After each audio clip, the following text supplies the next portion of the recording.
दिगंबरा दिगंबरा श्रीपादवल्लभ दिगंबरा ब्रह्मा विष्णु महेश्वरा श्रीपादवल्लभ दिगंबरा दिगंबरा दिगंबरा श्रीपादवल्लभ दिगंबरा ब्रह्मा विष्णु महेश्वरा श्रीपादवल्लभ दिगंबरा। అందరికీ నమస్కారం। ఈ కలియుగంలో శ్రీ దత్తాత్రేయ స్వామివారు ఆంధ్రదేశమునందలి పిఠాపురంలో శ్రీపాద శ్రీవల్లభుడు అనే నామముతో వారు అవతరించినారు।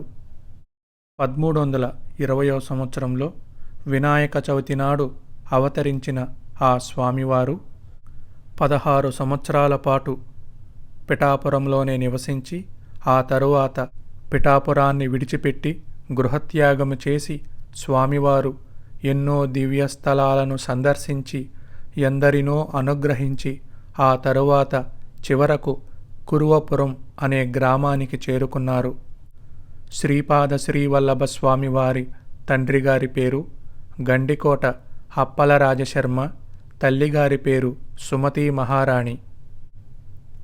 శ్రీపాద శ్రీవల్లభ స్వామివారు పిఠాపురాన్ని విడిచిపెట్టి వెళ్ళిన తరువాత కొద్ది సంవత్సరాలకు కురువపురం వెళ్ళి ఒకసారి శ్రీపాద శ్రీవల్లభ స్వామివారిని చూసి రావాలని అనుకుని శ్రీపాద శ్రీవల్లభ స్వామి తల్లిదండ్రులు అమ్మమ్మ రాజమాంబ, తాతగారు శ్రీ బాపనార్యులు గారు, శ్రీ వెంకటప్పయ్య శ్రేష్ఠి గారు, వారి ధర్మపత్ని వెంకట సుబ్బమాంబ గారు, శ్రీ నరసింహవర్మ గారు, వారి ధర్మపత్ని అమ్మాజయమ్మ గారు, మరికొంతమంది గ్రామ ప్రజలు, ఆత్మీయులు, కుటుంబ సభ్యులు అందరూ కలిసి పిఠాపురము నుండి 18 గుర్రపు బండ్లలో శ్రీపాదుల వారిని చూసి రావాలనుకుని కురువపురానికి బయలుదేరినారు।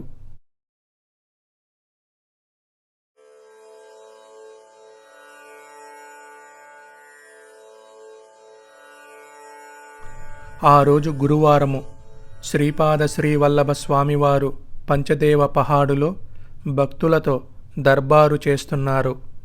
శ్రీపాదుల వారు భక్తులను కుశల ప్రశ్నలు వేస్తూ వారి వ్యాధులను నివారిస్తూ ఉన్నారు। అక్కడికి వచ్చిన భక్తులందరికీ అన్న సమారాధన జరుగుతూ ఉంది। ఇంతలో శ్రీపాద శ్రీవల్లభ స్వామివారి తల్లిదండ్రులు, అమ్మమ్మ, తాతగారు, ఆత్మీయులు అందరూ ఆ దర్బారు జరుగుతున్న ప్రాంతానికి చేరుకున్నారు। ఎంతైనా తల్లి ప్రేమ కదండి। సుమతీ మహారాణి గారు తన బిడ్డను కృష్ణకన్నయ్యను కౌగిలించుకుని బోరున ఏడ్చినది। అప్పుడు శ్రీపాదుల వారు, అమ్మా, పరతత్వాన్ని బిడ్డగా కన్న మహాభాగ్యశాలినివి నీవు, అనసూయామాతతో సమానమైన పతివ్రత శిరోమణివి, నీవు కంటతడి పెట్టితే ఆ భూమిలో పంటలు పండుతాయా అని ప్రశ్నించి కన్నతల్లి కంటి బాష్పాలను తమ దివ్య హస్తాలతో తుడిచినారు।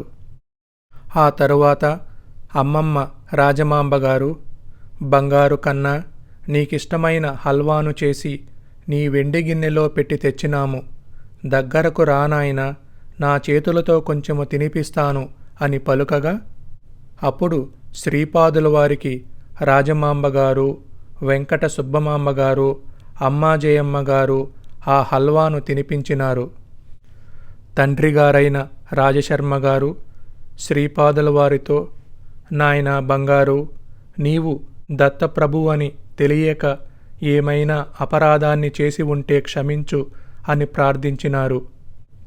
అప్పుడు శ్రీపాదుల వారు, నాయనా, నేను నీ బిడ్డను, తండ్రిని బిడ్డ క్షమించుటయా ఎంతటి విడ్డూరము, మీరు బిడ్డనైన నా మీద వాత్సల్యామృతమును కురిపింపవలెను, సదా నా అభ్యుదయాన్ని ఆకాంక్షింపవలెను అని పలికినారు।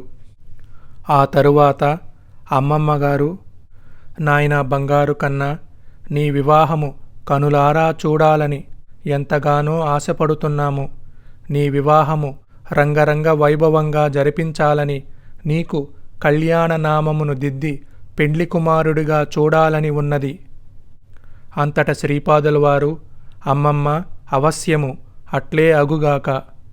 నేను కలియుగాంతమున కల్కి అవతారముగా శంబల గ్రామమునందు జన్మిస్తాను. అనగా లక్ష్మీదేవి సింహళ దేశమునందు పద్మావతి అను పేర జన్మిస్తుంది.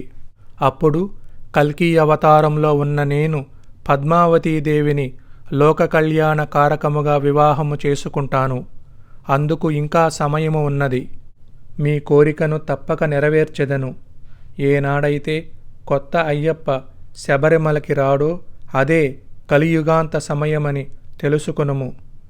ధర్మశాస్త్రగా అవతరించిన నేను మాట తప్పకూడదు కదా, కొంత సమయము వరకు మీరు వేచి ఉండక తప్పదు అని శ్రీపాదుల వారు అమ్మమ్మ గారితో అన్నారు. ఇది విన్న వెంటనే తల్లిగారైన సుమతీ మహారాణి గారు ఒక్కసారిగా కంటనీరు పెట్టుకున్నారు. అప్పల రాజశర్మ, సుమతీ మహారాణి పుణ్యదంపతులకు మొత్తము 6 సంతానము. శ్రీపాద శ్రీవల్లభ స్వామికి 2 అన్నలు, 3 చెల్లెళ్ళు. అన్నలు శ్రీధర రాజశర్మ, రామరాజశర్మ. చెల్లెళ్ళు శ్రీ విద్యాధరి, రాధ, సురేఖ. వారందరికీ వైభవంగా వివాహము జరిపించినారు. శ్రీ విద్యాధరి అను సోదరిని మల్లాది చంద్రశేఖర అవధానులకిచ్చి వివాహము జరిపించినారు. శ్రీ రాధాయను సోదరిని విజయవాడ నివాసులైన విశ్వనాథ మురళీకృష్ణ అవధానుల గారికిచ్చి వివాహము జరిపించినారు. సురేఖ అను సోదరిని మంగళగిరి నివాసులైన తాడేపల్లి దత్తాత్రేయ అవధానుల గారికి ఇచ్చి వివాహము జరిపించినారు. తన 3వ కుమారుడైన శ్రీపాద శ్రీవల్లభ స్వామివారికి కూడా ఎంతో వైభవంగా వివాహము జరిపించాలని ఆ కన్నతల్లి సుమతీ మహారాణి గారు ఎన్నో కలలు కన్నారు. కానీ చివరకు ఆమె కలలన్నీ కలగానే మిగిలినాయి. కళ్యాణ నామమును దిద్ది పెండ్లి కుమారుడిగా చూసుకోవాలనుకున్న ఆ అమ్మ కోరిక తీరకపోగా తన కన్నబిడ్డ యతీశ్వరుడై విరాగిగా కనిపించుటను ఆమె చూడలేకపోయినారు. అంతట శ్రీపాదుల వారు తల్లిని ఓదారుస్తూ, అమ్మా, మీ కోరికలను కల్కి అవతార సమయమున తప్పక తీరుస్తాను అని అభయమిచ్చినారు ఆ అనంతకోటి బ్రహ్మాండ నాయకుడు శ్రీపాద శ్రీవల్లభ స్వామివారు. అనుమానమే లేదండి, కలియుగాంతములో శ్రీపాదుల వారి తల్లిదండ్రులు అప్పల రాజశర్మ గారు విష్ణుయసుడు, సుమతీ మహారాణి గారు సుమతి అనే పేరుతో జన్మిస్తారు. ఆ పుణ్య దంపతులకే శ్రీమన్నారాయణుడు శ్రీపాద శ్రీవల్లభ స్వామివారు కల్కి అనే పేరుతో జన్మిస్తారు. తన బిడ్డ వివాహాన్ని చూడాలని కోరుకున్న ఆ తల్లి యొక్క కోరికను కల్కి అవతార సమయంలో శ్రీపాద శ్రీవల్లభ స్వామివారు తీరుస్తారు. సుమతీ మహారాణి గారు శ్రీ మల్లాది బాపన్నావధానుల గారు రాజమాంబ పుణ్యదంపతులకు కార్తీక పౌర్ణమి నాడు జన్మించినారు. दिगंबरा दिगंबरा श्रीपाद वल्लभ दिगंबरा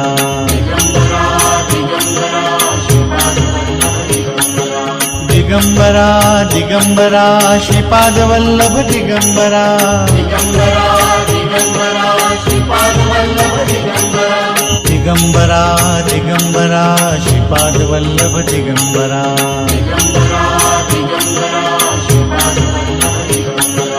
दिगंबरा दिगंबरा श्रीपाद वल्लभ दिगंबरा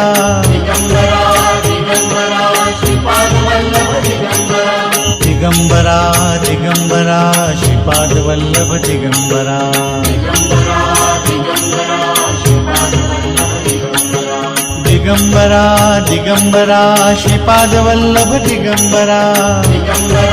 दिगंबरा श्रीपाद वल्लभ दिगंबरा दिगंबरा दिगंबरा श्रीपाद वल्लभ दिगंबरा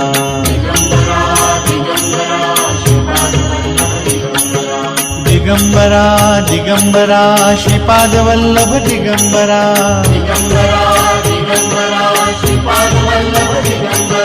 दिगंबरा दिगंबरा श्रीपाद वल्लभ दिगंबरा